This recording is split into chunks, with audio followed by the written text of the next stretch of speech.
Students. तो बच्चों, आज हम इकोनॉमिक्स की क्लास में हमारे जो आगे के टॉपिक्स थे उनको कवर करेंगे। चैप्टर नंबर हम चैप्टर नंबर 4 आज कंप्लीट कर लेंगे बच्चों, जिस चैप्टर का नाम है कलेक्शन ऑफ डेटा। ये सिबलाल की बुक से ये कंटेंट मैंने लिया है। और बच्चों, पेज नंबर है आपका 45, 45 पेज नंबर। तो 45 पेज नंबर पे जो पहला जो टॉपिक दिया हुआ है, फर्स्ट टॉपिक, ठीक है ना। मैं थोड़ा जूम कर देता हूँ इमेज को, आपको एकदम क्लियर नज़र आएगा। भारतीय जनगणना, जो पहला जो टॉपिक है भारतीय जनगणना, इसके रिगार्डिंग मैं आपको समझाऊंगा। जनसंख्या समंक जनगणना द्वारा संकलित किए जाते हैं। जनगणना का अर्थ है किसी निश्चित प्रदेश में निवास करने वाले सभी व्यक्तियों के संबंध में निश्चित अवधि पर सरकार द्वारा एक साथ जनांक एकत्रित करना। कहने का अर्थ यह है कि एक निश्चित क्षेत्र में जो लोग रहते हैं उनके बारे में डेटा को कलेक्ट करना, डेटा को एकत्रित करना, डेटा का कलेक्शन करना, यह आपका काम होता है इंडियन सेंसस में। भारतीय जनगणना को अंग्रेजी में कहते हैं इंडियन सेंसस। क्या बोलते हैं बच्चों? Indian census, CNSUS। और जो इंडियन सेंसस है ये होम मिनिस्ट्री के जरिए ऑर्गेनाइज कराया जाता है। मतलब ये भारतीय जनगणना है जी गृह मंत्रालय द्वारा आयोजित कराई जाती है। और इसमें जनसंख्या के विभिन्न पहलुओं को ध्यान में रखते हुए डेटा को एकत्रित किया जाता है, जैसे कि आर्थिक तौर पर, सामाजिक तौर पर, लैंगिक तौर पर, ठीक है ना, सभी तौर पर जो डेटा है उनको कलेक्ट किया जाता है। जनगणना की प्रमुख विशेषताएं, मतलब मेन जो फीचर्स हैं जनगणना के वो बताऊंगा मैं आपको। सबसे पहला है सर्वव्यापकता, मतलब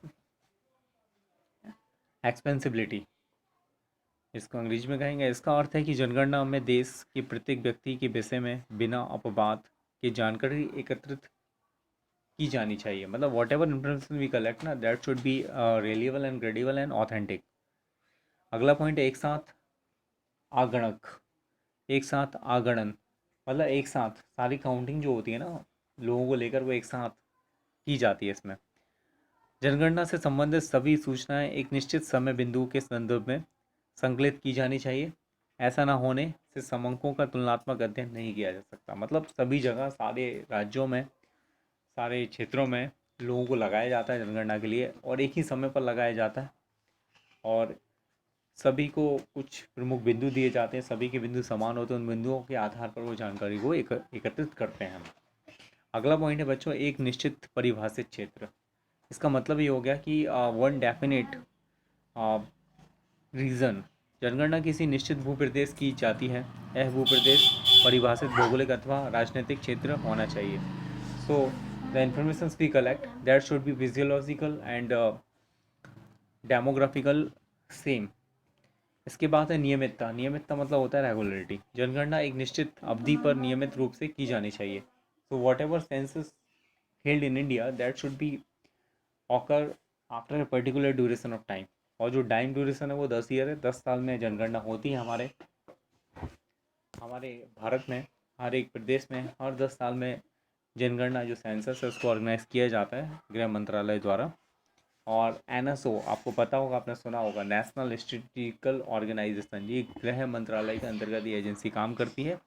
इसका मेन जो काम होता है वो जनगणना का डेटा एकत्रित कराना होता है। इसके बाद बच्चों अगला जो पॉइंट है वो है व्यक्तिगत जानकारी का संकलन। मतलब इंडिविजुअली जो इन्फॉर्मेशन होती है ना उसका डेटा को कलेक्ट करना।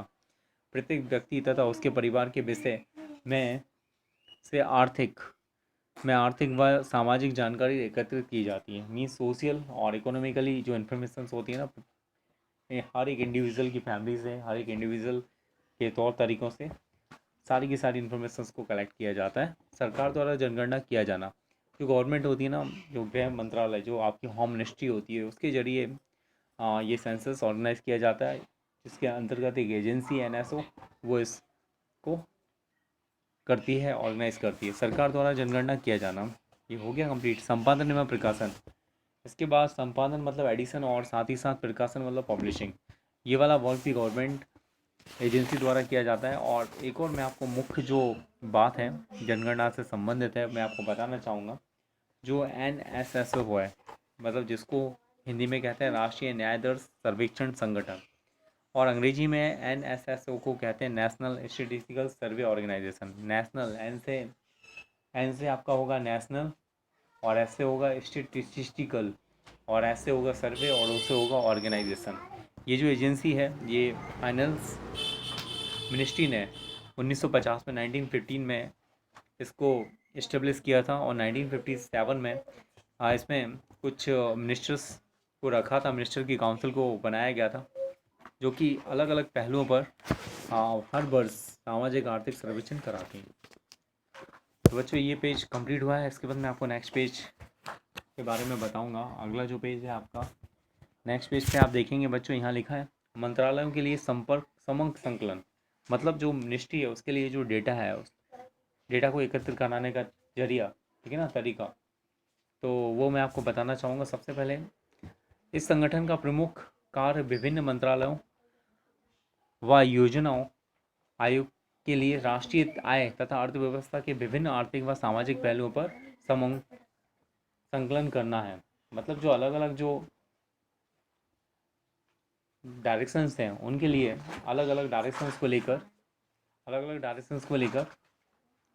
अलग अलग जो इकोनॉमिकली, फिनेंशियली और सोशली जो कंडीशंस हैं उनमें कितना इम्प्रूवमेंट हुआ है, कितना गवर्नमेंट ने ग्रोथ किया है, और क्या है, कहाँ किस स्टेट में किस प्लान की ज़रूरत है, उस हिसाब से फिर मंत्रालय योजनाएं बनाते हैं। फिर कृषि सर्वेक्षण की हम बात करते हैं, जिसको एग्रीकल्चर कंजर्वेशन कहा जाता है। तो एग्रीकल्चर कंजर्वेशन में क्या होता है, एग्रीकल्चर कंजर्वेशन में जो उद्योग हैं उनको कच्चा सामान प्रोवाइड करना, ये सारी की सारी चीज़ें भी कहीं ना कहीं आपकी बिलोंग करती हैं, ठीक है ना, ये डेटा से ही संबंधित हैं, इससे ही बिलोंग करती हैं बच्चों। इसके बाद एक और सबसे बहुत ही महत्वपूर्ण जो आपका पॉइंट है वो है आपका भारतीय रिजर्व बैंक। भारतीय रिजर्व बैंक के बारे में मैं आपको बताना चाहूँगा। आरबीआई जिसको कहते हैं, अंग्रेजी में इसको आरबीआई कहते हैं और हिंदी में इसको भारतीय रिजर्व बैंक कहते हैं। बैंकिंग क्रियाकलापों से संबंधित समंकों के विश्लेषण के लिए सन 1945 में एक अनुसंधान विभाग का भारतीय रिजर्व बैंक की स्थापना की गई। यह विभाग भुगतान संतुलन समंकों को भी रखता है। मतलब वॉट एवर वी पे और whatever we receive it keeps the data of the finance. यह विभाग देश की आंतरिक व आर्थिक स्थिति के विषय में अपना मूल्यांकन भी प्रतिवेदन के रूप में प्रस्तुत करता है तथा मासिक आधार पर रिजर्व बैंक का बुलेटिन प्रकाशित करता है। It also publish the annual report on the basis of finance, on the basis of expenditure. Reserve bank प्रतिवर्ष बैंक रिपोर्ट तथा report on currency and finance प्रकाशित करता है। यह रिपोर्ट अप्रैल से मार्च के आधार पर प्रस्तुत की जाती है। इसके अतिरिक्त बैंक वर्ष एक बार वार्षिक रिपोर्ट एवं भारत में बैंकिंग की प्रगति एवं प्रसंगति संबंधी रिपोर्ट भी प्रकाशित करती है। It also publish the data of repo rate and reverse repo rate, and it also organize the well conditioning planning of the finance expenditure also। तो ये जो कुछ चीज़ें मैंने आपको बताई हैं जो आरबीआई से रिलेटेड हैं, इनको भी आपको ध्यान रखना, ठीक है ना। आरबीआई में भी सेंसस फाइनेंस को लेके जो बातें रखी जाती हैं वो आरबीआई उनको फॉलो करती है। तो बच्चों इसके बाद नेक्स्ट जो पेज है आप उसको ओपन करेंगे। अगले पेज पे आप देखेंगे कुछ इंपॉर्टेंट पॉइंट्स हैं, थिंग्स टू रिमेंबर, जिनको आपको याद रखना है। तो मैं आपको बताना चाहूँगा कि भारत की जनगणना सन 1881 में से प्रारंभ हुई। यह प्रत्येक 10 वर्ष के अंतराल से की जाती है। भारत में जनगणना का कार्य महापंजीयक तथा जनगणना आयुक्त कार्यालय द्वारा किया जाता है। वही इसके आंकड़े प्रकाशित करता है। राष्ट्रीय न्यायाधीश सर्वेक्षण संगठन की स्थापना सन 1950 में हुई है। संगठन सामाजिक आर्थिक सर्वेक्षण का कार्य करता है। बच्चों मैं आपको बताना चाहूँगा जो आपके ऑब्जेक्टिव टाइप क्वेश्चंस हैं उनके आंसर्स मैं आपको बताना चाहूँगा। सबसे पहला जो क्वेश्चन है आप देख रहे होंगे, सही विकल्प लिखिए। इसमें लिखा है टिप्पणी दी जाती हैं। टिप्पणियाँ दी जाती हैं किस पे दी जाती हैं? प्रश्नावली पर दी जाती हैं, अनुसूची पे दी जाती है, दोनों पे दी जाती हैं, या उपयुक्त में से कोई नहीं? तो इसका जो आंसर होगा बच्चों फर्स्ट वाले का वो होगा, पहले ही होगा, जो होगा आपका प्रश्नावली। प्रश्नावली पर टिप्पणी दी जाती है। इसके बाद दूसरा जो क्वेश्चन है आपका द्वितीय समंकों का स्रोत। द्वितीय समंकों का स्रोत, पहला ऑप्शन है आपका जनगणना, दूसरा है भारतीय रिजर्व बैंक रिपोर्ट, तीसरा आपका जो ऑप्शन है वो है NSSO रिपोर्ट, और चौथा है उपयुक्त सभी। तो सेकंड का जो सही उत्तर रहेगा वो रहेगा उपरोक्त सभी। ये सभी द्वितीय समंकों का स्रोत है। आपको जो सेकेंडरी डेटा है वो आपको सेंसस से भी मिलता है, आरबीआई से भी मिलता है, एनएसएसओ भी उसकी रिपोर्ट को पब्लिश करता है। इसके बाद आप बच्चों दूसरा पेज निकालेंगे। सेकंड पेज जो है, नेक्स्ट पेज जो है आपका, नेक्स्ट पेज पे आपका थर्ड जो आपको एमसीक्यू दिया हुआ है वो दिया है, ली प्ले ने सर्वप्रथम मजदूरों के आय व्यय संबंधी समंक संकलित करने में प्रयुक्त किया था। क्या प्रयुक्त किया था? क्या प्रयुक्त किया था उसको हमें बताना। तो ऑप्शन है आपका प्रत्यक्ष व्यक्तिगत अनुसंधान, अप्रत्यक्ष मौखिक अनुसंधान, संवाददाताओं द्वारा सूचना भरना, प्रगणकों द्वारा अनुसूचियां भरना। इसका जो आंसर होगा वो होगा तीसरे का पहला, प्रत्यक्ष व्यक्तिगत अनुसंधान। व्यक्तिगत तौर पर इंडिविजुअली हमें डेटा को कलेक्ट करना चाहिए। चौथा आपका क्वेश्चन है, संकलन की दृष्टि से समंक के प्रकार होते हैं। समंकों के प्रकार 2 होते हैं, 3 होते हैं, 4 होते हैं या 5 होते हैं। इसका आंसर हो जाएगा बच्चों, समंकों के प्रकार 2 होते हैं। आपने पढ़ा ना प्राइमरी और सेकेंडरी, ठीक है ना, प्राथमिक व द्वितीयक आपने पढ़ा हुआ है। इसके बाद बच्चों मैं आपको fill in the blanks Khalistan भरवाना चाहूँगा। इसमें लिखा है रिक्त स्थानों की पूर्ति कीजिए। प्राथमिक समंक खालिस्तान होते हैं। तो प्राथमिक समंक आपके मौलिक होते हैं, जिसको इंग्लिश में फंडामेंटल कहा जाता है। प्राइमरी जो डेटा होता है वो फंडामेंटल डेटा होता है। सेकंड जो है, वर्तमान उद्देश्य के अनुकूलन बनाने के लिए खालिस्तान समंक को संशोधित करना पड़ता है।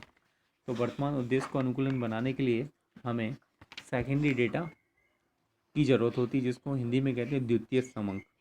एक अच्छी प्रश्नावली का आकार खालिस्तान होना चाहिए। तो एक अच्छी प्रश्नावली का आकार छोटा होना चाहिए, स्मॉल होना चाहिए।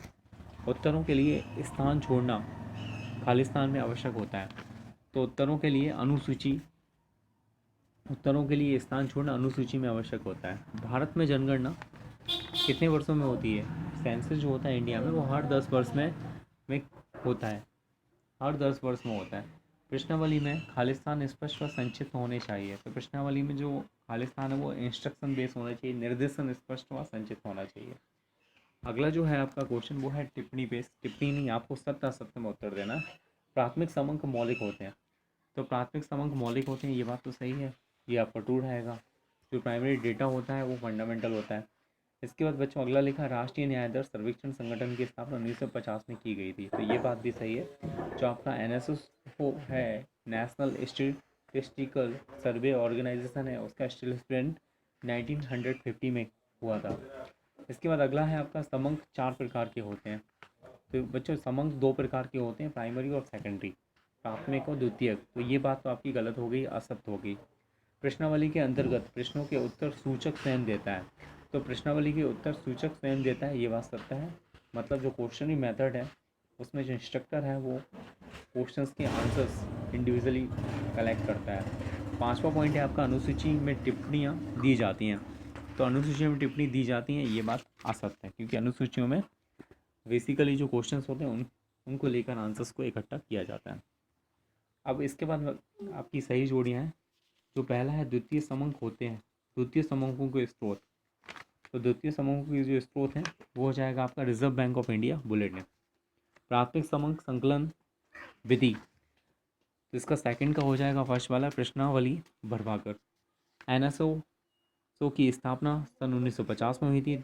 और द्वितीय समंक जो है वो आपका चौथे का होगा, चौथा प्रकाशित एवं अप्रकाशित। द्वितीय समंक आपके प्रकाशित भी हो सकते हैं, पब्लिश भी हो सकते हैं और अनपब्लिश भी हो सकते हैं। ठीक है बच्चों, इसके बाद अब आपको एक शब्द में उत्तर देना है, समंक कितने प्रकार के होते हैं। तो इसका आंसर हो जाएगा, समंक 2 प्रकार के होते हैं। जो समंक पहली बार एकत्रित किए जाते हैं उन्हें हम क्या बोलते हैं बच्चों, उनको हम बोलते हैं प्रत्यक्ष, नहीं प्राथमिक समंक बोलते हैं, उनको प्राथमिक समंक बोलते हैं। तीसरा प्रश्न है, समंक के संकलन की एक विधि कौन सी है। तो इसकी जो विधि है वो प्रत्यक्ष व्यक्तिगत अनुसंधान विधि है। बच्चों इसके बाद है, आर्थर यंग ने कृषि उत्पादन के लिए समंक संकलन हेतु किस विधि का प्रयोग किया था। तो जिस विधि का प्रयोग किया था उस विधि का नाम है आपका प्रत्यक्ष व्यक्तिगत अनुसंधान विधि। इसके बाद आपका अगला जो क्वेश्चन है वो है, थोक मूल्य सूचांक हेतु समंक किस विधि से एकत्रित किए जाते हैं। तो 5वें का जो आंसर हो जाएगा वो हो जाएगा संवाददाताओं से सूचना प्राप्ति से। अगला है 6, अनुसूची में प्रश्नों के उत्तर कौन भरता है। तो इसका आंसर हो जाएगा प्रगणक। जो सेंसस कराता है, जो डेटा कलेक्शन का काम कराता है, उसको हम बोलते हैं प्रगणक। किसी एक आर्थिक पत्रिका का नाम आपको बताना है, तो किसी एक आर्थिक पत्रिका का नाम हो जाएगा कॉमर्स। जनगणना कितने वर्ष के अंतराल पर की जाती है, तो 10 वर्ष के अंतराल पर जनगणना की जाती है। राष्ट्रीय न्यायालय सर्वेक्षण संगठन की स्थापना किस वर्ष में हुई, तो ये हुई 1950 में हुई। अगला प्रश्न है, report on currency and finance कौन प्रकाशित करता है, तो इसका आंसर हो जाएगा भारतीय रिजर्व बैंक, जिसको रिजर्व बैंक ऑफ इंडिया अंग्रेजी में कहते हैं। 11वां है आपका, अनुसंधानकर्ताओं द्वारा संग्रह किए गए समंक किस प्रकार के होते हैं, तो जो समंक होते हैं वो होते हैं प्राथमिक या प्राइमरी हम जिसको कहेंगे। द्वितीय आंकड़े क्या हैं, सेकेंडरी जो डेटा है वो क्या है, तो वो हो जाएगा आपका प्रकाशिक समंक। तो बच्चों इसके बाद आपके अति लघु क्वेश्चन है, तो इनके जो आंसर्स हैं आपको बुक के अंदर ही मिलेंगे, जो टॉपिक्स हमने पढ़े उनके अंदर ही मिलेंगे, वहीं से हमें आंसर्स को फाइंड करना है और आपको अपने ऑन वर्ड्स में लिखना है, खुद के शब्दों में लिखना है। आपकी इसी पुस्तक से आपको ढूंढना है उत्तरों को, क्योंकि सारे टॉपिक्स मैंने आपको समझाए हुए हैं। तो इन लघु और आपके जो अति लघु हैं इनके प्रश्नों के उत्तरों को ढूंढेगा, दीर्घ प्रश्नों के उत्तरों को भी ढूंढेगा। और कल हम एक नया जो चैप्टर है वो स्टार्ट करेंगे, जिसका नाम है सेंसस एंड सैम्पलिंग मेथड। अध्याय 5 हम स्टार्ट करेंगे बच्चों का। धन्यवाद। थैंक यू बच्चों।